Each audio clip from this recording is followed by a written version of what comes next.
Hi everyone, welcome to Magnet Brains Hindi medium, जहां पे आपको मिलती है बिल्कुल ही free and quality education. And this is your English educator Palak Rakhiyani. इस सेशन में हम बात करेंगे क्लास 9th इंग्लिश का चैप्टर नंबर 1, जिसको हम ऑलरेडी पूरा डिस्कस कर चुके हैं। प्रीवियस वीडियोस में एक्सप्लेनेशन, क्वेश्चन आंसर कवर कर लिए थे। In this particular video we are going to talk about the grammar section. यानी बेटा, आपकी जो बुक्स हैं उसमें क्वेश्चन आंसर के बाद जो ग्रामर सेक्शन आता है ना, उसमें कहीं ना कहीं आपको कुछ क्वेश्चंस पूछे गए हैं, कुछ ट्रांसलेशन दिया गया है, तो उसको मैंने आपके लिए बिल्कुल कवर किया है। So keep your books with you, video के बिल्कुल एंड तक बने रहना ताकि सारे डाउट्स जो हैं क्रिस्टल क्लियर हो जाएं। बिफोर वी मूव ऑन, एक छोटी सी इन्फॉर्मेशन दे देती हूँ कि हमारे चैनल पे आपको मिलते हैं एक्सपर्ट टीचर्स द्वारा बनाए गए नोट्स, यानी इन नोट्स से आपको बहुत ही ज़्यादा हेल्प मिल सकती है। तो डिस्क्रिप्शन में उसकी भी लिंक दी गई है। Let's begin with the session. आ जाइए भाई, सब कैसे हैं? बढ़िया हैं बिल्कुल। क्या हालचाल? ठीक है, tell me in the comment section. Comment करके सेक्शन है, उसमें बताते रहा करो, तो ताकि जो है ना मुझे लगे कि मेरे स्टूडेंट्स जो हैं एक्टिव हैं। Okay, beginning with word study. आपको शुरुआत में देख रहे होगे वर्ड स्टडी करके दिया होगा। Correct the spelling of the following words. Now some people ask me, ma'am English कैसे इंप्रूव करें, हमारी स्पेलिंग में बहुत मिस्टेक्स आती हैं। मैंने पर्सनली ऑब्जर्व किया है, when you guys tell the answer in the comments section, तो वहाँ पे भी आंसर सही होता है पर स्पेलिंग गलत लिख देते हो। तो अब स्पेलिंग को अच्छे से कैसे रखना है, तो ये फॉल्स उसमें मत जाना कि एक दिन में हम 100 स्पेलिंग याद करेंगे, 50 स्पेलिंग याद करेंगे। Don't do that. Keep it simple. तुम्हारा जो लेसन है, जैसे अपन ने चैप्टर नंबर 1 पढ़ा, उसमें जो डिफिकल्ट वर्ड्स हैं उन्हीं को याद करो, उन्हीं को याद करो, उन्हीं को लिखो। और आपकी मदद के लिए जम्बल्ड में दिए गए हैं, तो तुम्हें देखना है, वर्ड पहचानना है एंड उसकी करेक्ट स्पेलिंग देनी है। दूसरी बात, सुनना ध्यान से। मैं सब कुछ थाली में परोस के दे दूंगी तो तुम लोग कुछ मेहनत नहीं करोगे। I am here to help you. So firstly आपको क्या करना है, you have the facility, you can pause the video as well. तो पेंसिल लेना, बुक लेना, सारे आंसर पेंसिल से खुद लिखोगे। क्या करोगे? खुद लिखोगे एंड देन मेरे साथ चेक करते जाओगे, so that you know where you are making mistakes. गलती पता चलेगी। अब मान लो यार इतने सारे हैं, उसमें से तुमने सिर्फ 2 में गलती करी, तो तुमको बाकी सारे बार बार थोड़ी ना पढ़ने पड़ेंगे। फिर अगली बार एग्जाम के लिए जब उठाओगे तो तुम इन 2 वर्ड्स पे ज्यादा फोकस करोगे। This is smart learning. आज की टिप है, रख लेना। ठीक है, चलो। सो आई होप मेरी बात बिल्कुल मान रहे हो, अच्छे से कर लिया होगा ये, है ना? पॉज करके कर लेना। अब मैं बताती जाती हूँ आंसर।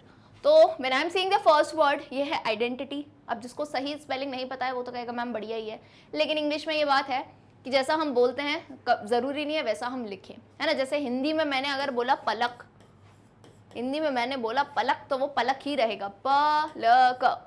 लेकिन इंग्लिश में PALAK होता है, किसी की स्पेलिंग में H आता है, किसी में AA आता है। So that depends, right? तो तभी है स्पेलिंग्स पता होनी चाहिए। आइडेंटिटी में एंड में Y आएगा, I की जगह क्या आएगा? Y। IDENTITY। से with me, speak with me, मेरे साथ बोलते जाओ वीडियो देखते टाइम। IDENTITY, identity. डन है। नेक्स्ट वर्ड आ जाओ। डिफरेंट दिख रहा है, डिफरेंट यानी अलग, लेकिन डिफरेंट में बेटा क्या डिफरेंस है कि यहाँ पे थोड़ी गड़बड़ कर दी गई है। यहाँ पे होना चाहिए था IFF, लेकिन यहाँ पे इन्होंने एक और RR कर दिया है। तो what is the correct spelling of different? DIFFERENT, different यानी अलग। ठीक, समझते जा रहे हो ना? मिस्टेक्स कहाँ पे हैं वो भी देखते जाओ। I hope it is clear. मिटर जा भाई। ठीक, चलो। अब नेक्स्ट वर्ड आता है बिस्टो, जो कि आपके लेसन में ही यूज किया गया है। बिस्टो यानी जताना। जैसे लेसन में अगर धर्म युद्ध की बात करें तो इस लेसन में एक लाइन थी, एक वर्ड था बिस्टो लव। तो बिस्टो का मतलब होता है कॉन्फर करना या किसी को जताना, जैसे प्यार जताना। ठीक है, तो बिस्टो का मतलब रिकॉल भी हो गया। एंड ऑफ कोर्स दिख रहा है पलक मैम ने क्या स्पेलिंग लिखी है, सब कुछ सही है, बस इन्होंने एक एक्स्ट्रा ई लगा दिया है, तो ई हटा दो, ये हो जाएगा BESTOW। कूल। अब जल्दी जल्दी धीरे धीरे स्पीड बढ़ाते हैं। सेंसलेस, सेंसलेस स्पेलिंग है, इन्होंने जो है एक वॉवल खा लिया है ई। सेंसलेस की स्पेलिंग आएगी SENSELESS। ठीक। Next is bargain. बार्गेन यानी आप शॉप पे जाते हो तो बार्गेन करते हो कि नहीं भैया 50 का है तो भैया 30 का दे दो, 35 का दे दो, ऐसे करके, तो बार्गेन। बार्गेन में GEN नहीं है, GAIN है, BARGAIN, बार्गेन। नेक्स्ट जो वर्ड मैं समझ पा रही हूँ सोसाइटी है। अगेन इन्हें बहुत भूख लगी थी तो ये एक वोवल खा गए हैं जो कि है E, so it will come as SOCIETY, society, समाज। Next word is daughter. अब डॉटर में सब लगेगा बढ़िया, लेकिन वोवल गलत है बेटा, ओ की जगह यहाँ पे आएगा A, so daughter is DAUGHTER, daughter यानी बेटी।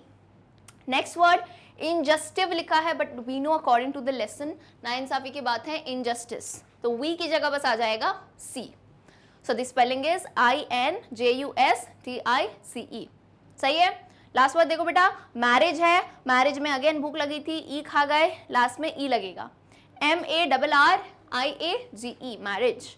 करेक्ट है। किस किस के कितने वर्ड्स करेक्ट गए, do tell me in the comment section. आपको बेटा एक ऐसा सेक्शन करके दिया होगा, देखना जरा नीचे कमेंट्स करके, है ना, लाइव चैट नहीं, कमेंट्स करके दिया होगा सेक्शन, उसमें जो है आप अपनी बातें मुझे बताया करो, तो मैं वहां पे आगे चेक करके तुम लोग को जो है बताऊंगी ये सही है या नहीं। तो अब मुझे बताना कि कितने हैं टोटल, 1 2 3 4 5 6 7 8 9, तो 9 में से आगे और है क्या, नहीं, 9 में से टोटल कितने तुम लोगों के जो है सही गए हैं वो मुझे बताओ आंसर, ठीक। चलो आगे आ जाएं। नेक्स्ट आपका एक्टिविटी है, look up a dictionary and write at least 2 meanings of the following words, the one in which it is used in the lesson and the other which is more common। यानी क्या, तुमको dictionary लेनी है, तुम्हें जैसे कोई word दे दिया, example ले लो मनी, तो मनी का मतलब लेसन में क्या दिया है और डिक्शनरी में उसका दूसरा मतलब क्या है वो बताना है। अच्छा, दूसरा मतलब बहुत अलग नहीं होगा, कहीं ना कहीं काइंड ऑफ सिमिलर मीनिंग होंगे, स्लाइटली डिफरेंट। तो मनी अगर हम देखें तो लेसन में is basically medium of exchange, और इसका दूसरा मतलब भी क्या होता है, मनी क्या है, it is used to buy things, चीजें खरीदने में काम आता है। Next is husband.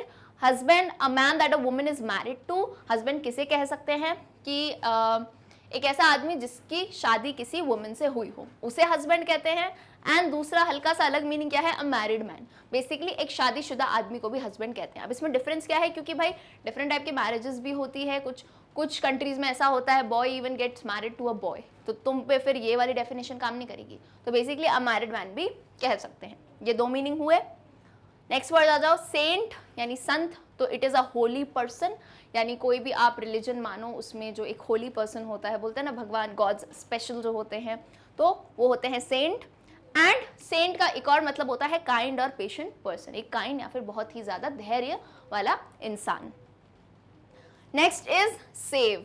अब सेव का पहला मतलब तो है to keep someone safe from harm, यानी किसी चीज को बचाए रखना कि हानि नहीं हो जाए, टू सेव द चाइल्ड, है ना, बचा के रखना अपने बच्चे को, कोई दिक्कत नहीं आ जाए, एक तो ये है। एंड दूसरा सेविंग्स, हम जो कहते हैं ना सेव करना, to keep money that can be use later, तो पैसा जैसे सेव करना, यानी ऐसा पैसा सेव करके तुम बाद में यूज करो।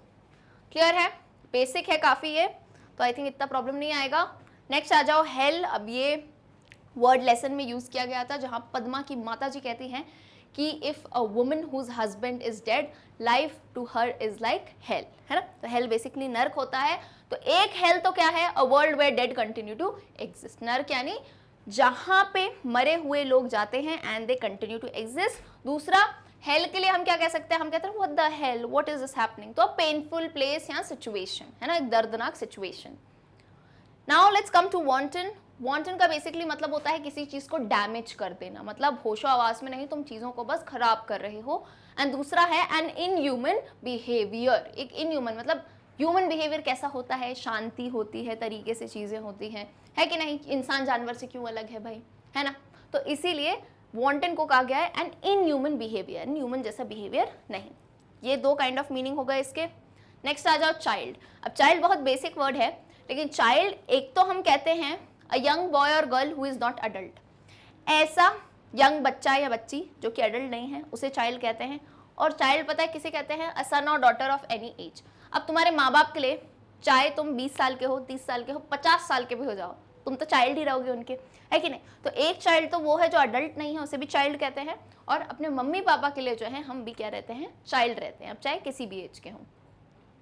Okay, coming to the next word, venerated. Venerated of course ये वर्ड लेसन में यूज किया गया है।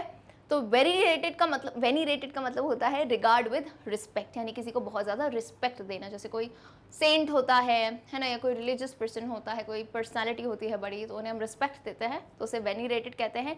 दूसरा वेनीरेटेड का मतलब होता है होली या फिर बहुत ज़्यादा इंपॉर्टेंट। ये होली खेलने वाली होली नहीं है, होली का मतलब होता है यहाँ पे रिलीजियस, धार्मिक, उससे हम रिलेट कर रहे हैं इसे। ठीक है, क्लियर है भाई? चलिए आगे आते हैं। नाउ ये काम भी तुम लोगों को करना है, खुद से करोगे and then you need to just check the answers. Make 10 words by using the suffix less. अब 2 वर्ड्स आते हैं, मैं एक बार फटाफट से समझा देती हूँ कि आपने सुना होगा प्रीफिक्स एंड सफिक्स करके। प्रीफिक्स एंड सफिक्स करके अपन सुनते हैं। तो बेटा प्री का मतलब आपने सुना है, जैसे प्रीपोन कहते हैं कि भाई शादी होने वाली थी घर में, वो प्रीपोन हो गई। तो प्री, प से प याद रखेंगे अपन, क्या करेंगे, प से प याद करेंगे, तो प यानी पहले, प्रीफिक्स यानी पहले। तो ऐसे वर्ड जो किसी वर्ड से पहले लग जाएं, दैट इज प्रीफिक्स। जैसे अगर कोई वर्ड है HOLY, होली, यानी कोई चीज़ है रिलीजियस, उसके आगे मैंने UN लगा दिया, उसके आगे मैं यूनाइटेड नेशन नहीं भाई, UN अन वर्ड है, ठीक है, अनहोली हो गया ये। तो अन क्या हो गया यहाँ पे, एक प्रीफिक्स हो गया। क्लियर है? अब आते हैं सफिक्स पे। सफिक्स, अब ऑफ कोर्स ही बात है, एक प्रीफिक्स है जो पहले लगता है, तो सफिक्स क्या होगा, किसी वर्ड के बाद में लगने वाला। तो जैसे यहाँ पे उसके लिए तो काफ़ी एग्जांपल्स हैं, देखो सेंस एक वर्ड है, उसके आगे मैंने लेस लगा दिया तो सेंसलेस। केयर वर्ड है, लेस लगा दिया careless. Flaw less, harm less. तो ऐसे ही तुम्हारे लिए बहुत ही सिंपल सा टास्क है, तुम्हें 10 वर्ड बनाने हैं bye using the suffix LESS less. Now जब मैं आंसर बताऊंगी, हो सकता है आपके वर्ड्स मेरे वर्ड से अलग हो, बट अगेन आप ये मेहनत जरूर खुद से करोगे, ठीक है? आप जो है अपनी बुक्स में खुद से 10 वर्ड्स बना के लिखोगे। डन है? अब मैं बता देती हूँ मैंने कौन से 10 वर्ड्स सिलेक्ट किए थे। पहला है डाउटलेस, दूसरा है endless, fearless, helpless, homeless, hopeless, restless, tasteless, useless, spotless. ये हो गए। कितनी आसान है, बहुत आसान है, बहुत डिफिकल्ट नहीं रहेगा। कोई भी वर्ड बेसिक वर्ड सोचो और उसमें लेस लगा दो, ठीक है? डाउटलेस, जैसे कोई डाउट नहीं। एंडलेस, लेस का मतलब होता है कि वो चीज़ हट गई। जैसे होप होता है उम्मीद, तो होपलेस यानी कोई उम्मीद नहीं है। ठीक, आई होप इट इज क्लियर। आगे बढ़े, चलो नाउ आगे आते हैं। ये थोड़ी और इंटरेस्टिंग एक्टिविटी है। इसमें आपको क्या करना है, नाउ अगेन लेसन को अच्छे से समझना है और उसके डिफिकल्ट वर्ड्स को भी देखना है। You need to find out the words from the text which have the following meanings. यानी आपका जो लेसन है उसमें कुछ ऐसे वर्ड्स दिए गए हैं जिनके मीनिंग यहाँ दिए हैं, तो तुम्हें मैच करना है कि लेसन में ऐसा कौन सा वर्ड है जिसका मीनिंग ये है, उसका नाम लिखो। एंड अगेन आपकी कन्वीनियंस के लिए इन्होंने क्या किया है, डैश लगाया है एंड आखिरी के 2-3 शब्द लिख दिए हैं ताकि तुम वर्ड को आसानी से पहचान पाओ। तो जैसे पहला मीनिंग है a person of great holiness, एक ऐसा पर्सन जो बहुत ही ज्यादा धार्मिक हो, जिसे माना जाता हो। तो पीछे ही हमने ये वर्ड देखा था, इट इज अ सेंट, जिसे हम संत कहते हैं। तो मैंने ऐसे आई क्यों लिखा है बेटा, क्योंकि एंटी लिखा हुआ है। तो पूरे वर्ड को अगर हम मिलाएंगे so it stands for saint. Okay, चलो number 2 is unchaste. Unchaste basically का मतलब, अभी हमने इस वर्ड को पीछे देखा था, someone who is kind of inhuman type का इंसान जो होता है ना, इनह्यूमन टाइप का बिहेवियर है, ठीक है, उसे बहुत ही ज़्यादा माना नहीं जाता है, ठीक है। तो इस वर्ड को हम कहते हैं वॉन्टन। तो VANTON, पूरा वर्ड मैं यहाँ लिख देती हूँ अगर कंफ्यूजन हो तो, ठीक है, wonton. Number 3, treated with respect, जिसकी आप रिस्पेक्ट करो। तो रिस्पेक्टेड के लिए वर्ड क्या था यहाँ पे, वेनीरेटेड। तो कैसे लिखा है, VENERATED, वेनीरेटेड। तो आप जब ये लेसन पढ़ते हो ना, आपको कितने नए नए वर्ड सीखने को मिलते हैं कि कहीं आप रिस्पेक्टेड की जगह वेनीरेटेड भी लिख सकते हो। Number 4, to hold as dear. To hold as dear का यानी बहुत ही ज़्यादा आपके लिए कोई चीज़ प्रिय हो, है ना। तो प्रिय हो यानी आपको वो चीज़ बहुत ही ज़्यादा पसंद हो। तो यहाँ पे लेसन में उसकी मदर ने एक बात कही थी कि आई चेरिश द बॉन्ड। तो यहाँ पे SH दिया है, आपके लिए बहुत ही क्लियर हो गया, the word is cherish, CHERISH। Okay, चलो नेक्स्ट इज इंडिविजुअलिटी। इंडिविजुअलिटी यानी अपने अकेले की पहचान। तो पहचान के लिए बहुत ही ज़्यादा जो वर्ड हमने यूज़ किया है यहाँ पे, that is identity. So IDENTITY, इसकी स्पेलिंग भी देखी थी अपन ने। 6th है अनरीजनेबल। अनरीजनेबल मतलब बेवकूफ़ी वाली बातें, इसमें कोई सेंस ही नहीं है, तो क्या हो गई? सेंसलेस। तो सेंसलेस कैसे लिखेंगे? पहले सेंस लिख देना, SENSE, देन LESS, सफिक्स लगा देंगे अपन। सो ये रहे आपके वर्ड्स फ्रॉम दी टेक्स्ट। तो इससे पता है 2 चीज़ें हो गई, इससे तो तुमने स्पेलिंग भी सही लिख ली और दूसरा वर्ड मीनिंग भी तुमको याद हो गए। ओके, चलिए moving on to the next thing. Read the lesson carefully and find out the sentences in which the following phrases have been used. Then use these phrases in sentences of your own.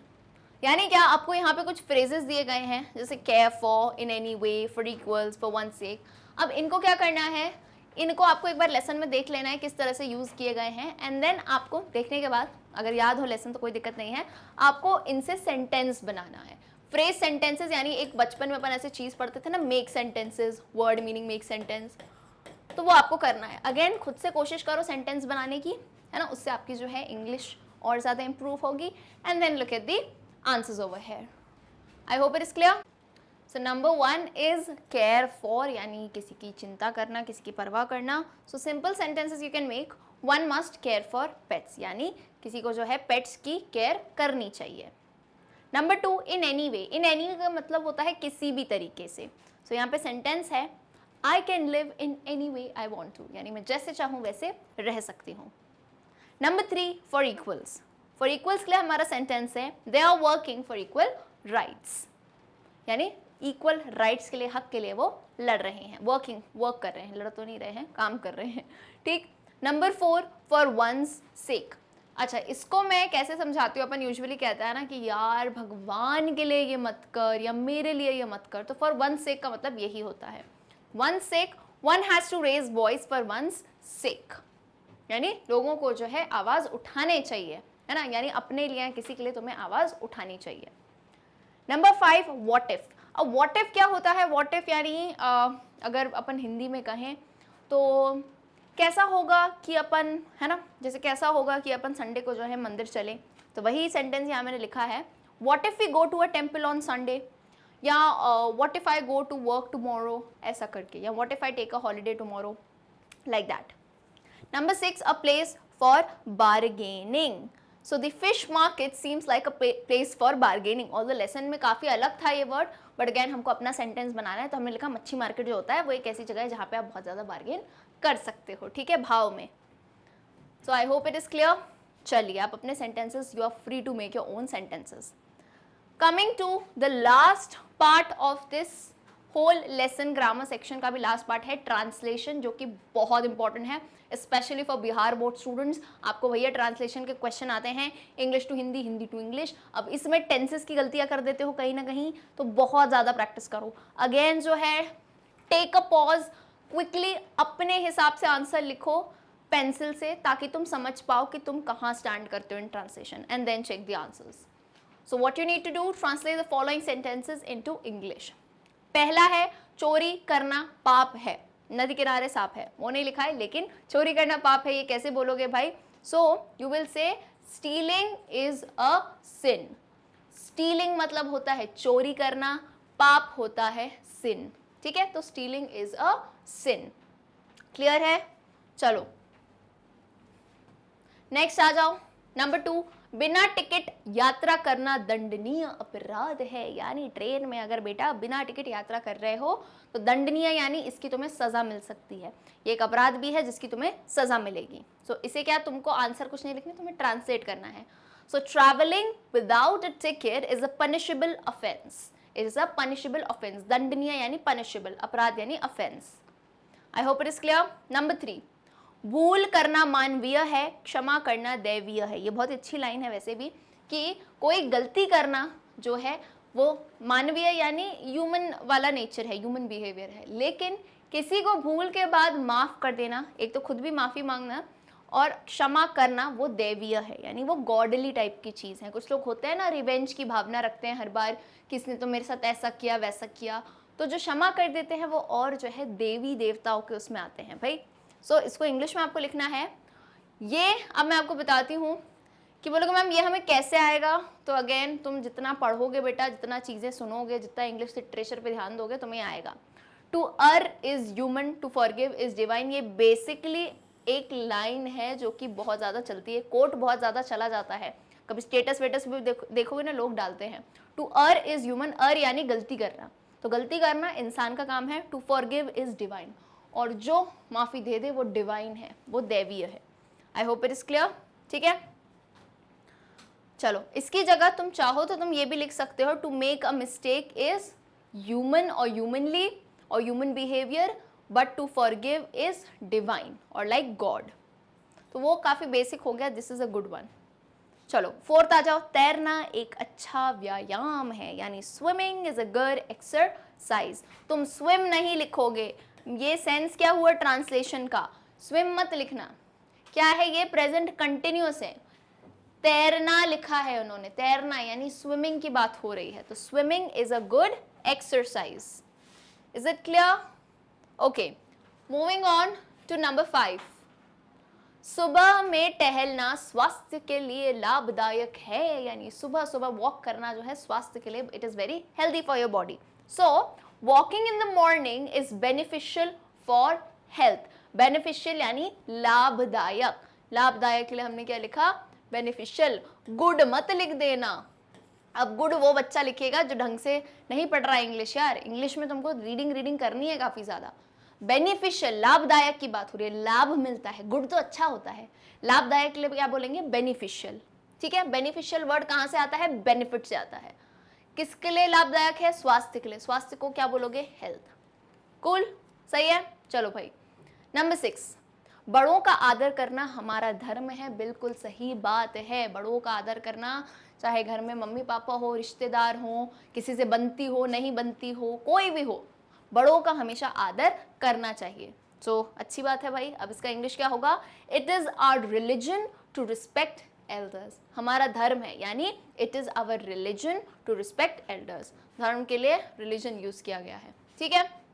Number 7, cigarette पीना स्वास्थ्य के लिए हानिकारक है। मुझे लगता है हर कोई ट्रांसलेट कर लेगा जो ना मूवीज वगैरह देखता है, क्योंकि उसमें एक लाइन आती है जो कि आई होप सभी बोलोगे, cigarette smoking is injurious to health. Injurious का मतलब होता है हानिकारक, एंड क्योंकि मूवी वगैरह में हम ये ऑलरेडी देखते हैं, ये लाइन्स आती है बहुत बार, या सिगरेट स्मोकिंग की एड्स में भी आती है, ये तो पता ही होगा, ठीक है। सिगरेट की स्पेलिंग सही लिखना है ना, CIGARETTE। चलिए नंबर 8 आ जाइए, गणित सीखना कठिन नहीं है। मैग्नेट ब्रेन्स के साथ तो बिल्कुल भी कठिन नहीं है ना। So learning mathematics is not difficult. अब यहाँ पे पूरा लिखोगे तो बेटर रहेगा, मैथ या मैथ्स मत लिखना, पूरा वर्ड लिखना मैथमेटिक्स, ठीक है। Learning mathematics is not difficult. कुछ बच्चों का सवाल रहता है, मैम इसको मैथ बोलते हैं या मैथ्स बोलते हैं। So let me tell you in English, the thing is, देखो इंग्लिश हमारी लैंग्वेज नहीं है, ठीक है, अंग्रेज़ों की भाषा है ये। अंग्रेज़ों में भी जो हमारे अंग्रेज़ हमें छोड़ के गए, यूके, लंदन वाले जो हैं, है ना, यूनाइटेड किंगडम, ब्रिटिश, तो अपने यहाँ कैसा है बेटा, अपने यहाँ यूजुअली स्पेलिंग्स वगैरह में हम फॉलो करते हैं ब्रिटिश इंग्लिश, ये याद रखना। तो ब्रिटिश इंग्लिश के मुताबिक मैथमेटिक्स तो वर्ड दोनों में ही आता है, यूएसए वाली इंग्लिश में भी और ब्रिटिश इंग्लिश में भी, लेकिन शॉर्ट फॉर्म में ब्रिटिश इंग्लिश में मैथ्स बोलते हैं, तभी इंडिया में अपन यूजुअली मैथ्स बोलते हैं। तुम यूएसए अमेरिका वाले से सुनोगे ना, वो मैथ कहेगा, तो कोई कहता है ये तो गलत है, गलत नहीं है, बट इट्स जस्ट जो अपन फॉलो करते हैं तुम उसे पढ़ो। तो मैथ्स लिखोगे तो कंफ्यूजन ना हो, पूरा ही लिख दो मैथमेटिक्स, कॉन्फ्लिक्ट ही ना खड़ा हो। जैसे कुछ बच्चे कहते हैं मैम कलर की स्पेलिंग क्या है, COLOUR COLOR, ठीक है। तो बेटा मेरे दोनों सही हैं, ये हमारे लिए सही है भाई, ये हमारे लिए सही है क्योंकि ये यूके वाली इंग्लिश की स्पेलिंग है, ये अमेरिका वाली है। अपने इंडिया में अपन क्या फॉलो करते हैं, यूके इंग्लिश फॉलो करते हैं, ठीक है। आई होप इट इज क्लियर। चलो बहुत ज्ञान हो गया आज के लिए, 2 और करते हैं लास्ट के ट्रांसलेशन। दूसरों की सहायता करना हमारा फर्ज है, absolutely true.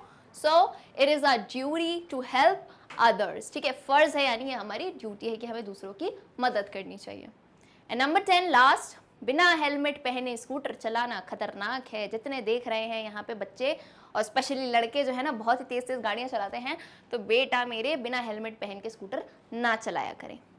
It is dangerous to ride a scooter without wearing a helmet. एक चीज याद रखना, राइड लिखा है मैंने यहाँ पे, बेटा ड्राइव अपन कब लिखते हैं यूजुअली, जब अपन कार की बात करें। ये चीज आज नोट कर लेना, बहुत सारी टिप्स देती जा रही हैं पलक मैम, जिसको बिल्कुल संभाल के रख लो, हमेशा के लिए काम आएंगी। ड्राइव हम यूजुअली कब कहते हैं, जब हम कार की बात कर रहे हैं, let's go on a drive. So drive basically हम कार की बात करते हैं। जब टू व्हीलर की बात आती है ना, स्कूटर आ गया, एक्टिवा आ गई, या जो भी टू व्हीलर आ गई, बाइक आ गई, तो उसमें हम राइड कहते हैं। तो यहाँ पे स्कूटर की बात है इसलिए मैंने राइड लिखा है। It is dangerous to ride a scooter without wearing a helmet.